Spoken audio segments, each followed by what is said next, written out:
Hello, सो आप लोगों को पता ही है कि मैंने वीकली टारगेट स्टार्ट किया है RRB PO and clerk pre plus mains के लिए।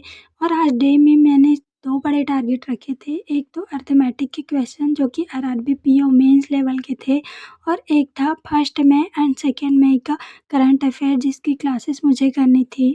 और डे सेकंड टारगेट की स्टार्टिंग की है मैंने फर्स्ट एंड सेकंड में करंट अफेयर की क्लास के साथ। वैसे तो ये क्लास मुझे फर्स्ट डे में ही करनी थी, पर मैं फर्स्ट डे को नहीं कर पाई, तो फिर मैं सेकंड डे की।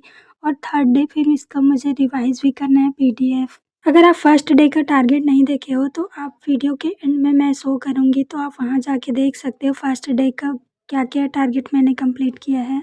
जी की क्लास करने के बाद मैं क्वांट का सेक्शनल मॉक दी थी।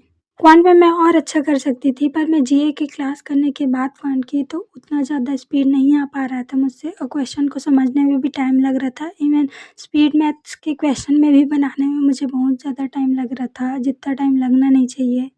स्पीड मैथ्स के 2-3 क्वेश्चन छूट भी गए थे मुझसे। मैं आगे स्पीड मैथ्स की प्रैक्टिस और करूँगी जिससे कि टाइम से मैं क्वेश्चन बना पाऊँ। और आप स्क्रीन में मेरे परसेंटाइल एंड एक्यूरेसी देख ही सकते हैं। एक्यूरेसी तो ठीक है, पर परसेंटाइल और भी अच्छे होने चाहिए थे। मैं रोज़ ही प्रैक्टिस करूँगी जिससे कि परसेंटाइल भी अच्छे आएंगे और स्पीड भी अच्छी आएगी। एक क्वेश्चन था जो कि मुझसे गलत हो गया था, और स्पीड मैथ्स का ही क्वेश्चन था जो कि गलत हुआ था। अर्थमेटिक में मैं चली गई थी जिस वजह से और भी ज़्यादा मैं क्वेश्चन सॉल्व कर सकती थी, पर मैं नहीं कर पाई, और अर्थमेटिक के क्वेश्चन भी मुझसे सॉल्व नहीं हुए थे। जीए का क्लास आज 8 AM पे नहीं हुआ था, 10 AM पे हुआ था, और मैं 10:30 के अराउंड ज्वाइन की थी। और मैं आज फर्स्ट में और सेकंड में का भी करंट अफेयर का क्लास की थी, तो मैं सोच रही थी कि सारी चीज़ हौच पौच मत हो जाए, दिमाग में समझ में भी आए करके, पर नहीं हुआ ऐसा। सब समझ में आ रहा था, सर समझा रहे थे वो। शाम में मैं पीडीएफ रीड कर रही थी जीए का, तो सारे जीए तो याद ही था। अब देखना पड़ेगा कल कि मुझे फर्स्ट में एंड सेकंड में का जीए याद रहता है कि नहीं। फर्स्ट डे क्लास करना, फिर सेकंड डे पीडीएफ रीड करना, ये मैं इसीलिए कर रही हूँ क्योंकि मैं जानना चाहती हूँ कि नेक्स्ट डे मुझे करंट अफेयर याद रहेगा या नहीं।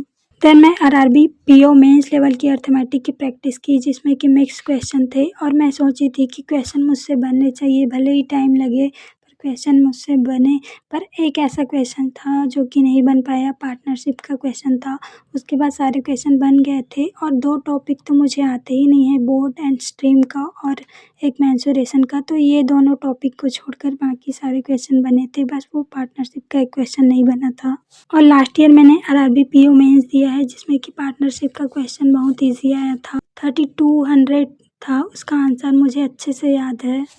अर्थमेटिक की प्रैक्टिस करने के बाद मैं ब्रेक ली थी जिसमें कि लंच की, और थोड़ी देर बैठी थी फ़ोन चलाते। उसके बाद पढ़ाई करने के लिए बैठी तो पज़ल सॉल्व की, और पज़ल की प्रैक्टिस मैं गैडली के इस पीडीएफ से कर रही हूँ जिसका लेवल काफ़ी अच्छा है। मतलब इतना भी हाई लेवल नहीं है कि आईबीपीएस और एसबीआई पीओ लेवल का हो, पर इसका लेवल भी काफ़ी अच्छा है। और पज़ल का लेवल अच्छा है, मैं इसीलिए भी बोल रही हूँ क्योंकि इसमें प्रोजेक्शन 2-3 लेने पड़ रहे थे। बिना 2-3 प्रोजेक्शन के पज़ल नहीं बन रहा था। बस एक पज़ल ऐसा था जो कि मेरा फर्स्ट प्रोजेक्शन में ही बन गया था। पहले ही प्रोजेक्शन में जब पज़ल बन जाता है तो बहुत खुशी होती है मुझे। तो जैसे मुझे पहले ही प्रोजेक्शन में पज़ल बन जाता है, तो फिर सेकंड प्रोजेक्शन क्यों कट रहा है ये तो मैं देखती नहीं बना के। क्या आप लोग देखते हो बनाकर? आप मुझे कमेंट करके ज़रूर बताओ। That's all about today. अगर आप मेरी बैंकिंग जर्नी से जुड़ना चाहते हैं तो वीडियो को लाइक और चैनल को सब्सक्राइब कर लीजिए। और आप लोगों की पढ़ाई कैसे चल रही है आप मुझे कमेंट करके ज़रूर बताइए। Thanks for watching.